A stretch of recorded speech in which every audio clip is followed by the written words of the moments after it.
Hello বন্ধুরা, আসসালামু আলাইকুম। আজকে নিয়ে আসছি মুরগির মাংস রান্না।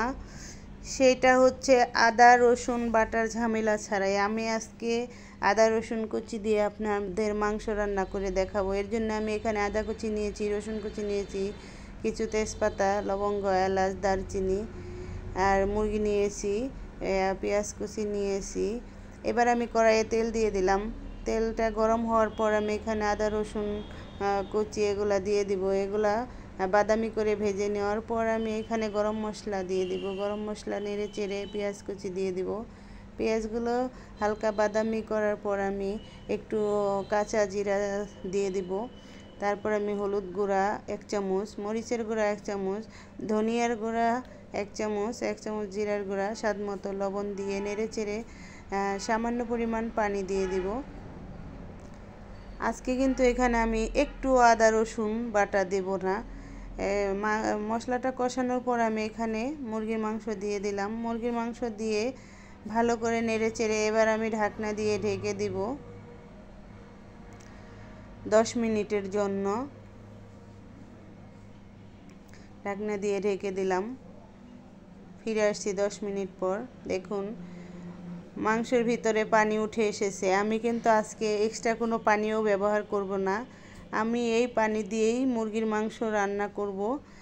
সেটা হচ্ছে কষানো কষানো, মুরগির মাংসের মধ্যে কোনো ঝোল থাকবে না। আমি এখন চুলার আঁচটা আমি মিডিয়াম আঁচে রেখে দিছি, কারণ বেশি বাড়িয়ে দিলে পানি শুকিয়ে যাবে, মাংসটা সিদ্ধ হবে না এবং ভালো করে কষানো হবে না। এর জন্য আমি মিডিয়াম আঁচে রেখেছি। এভাবে আমি রান্না করব।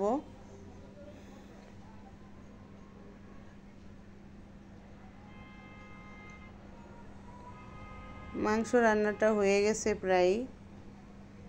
কালারটাও সুন্দর হয়েছে দেখুন।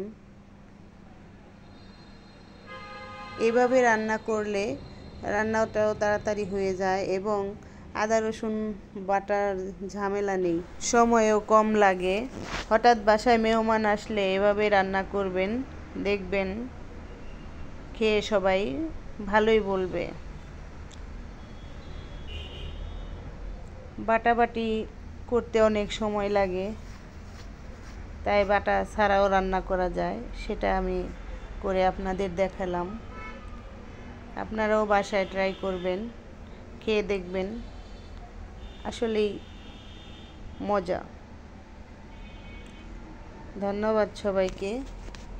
আবার পরবর্তীতে অন্য কোনো ভিডিও নিয়ে আসব। ভালো থাকবেন সবাই। আসসালামু আলাইকুম।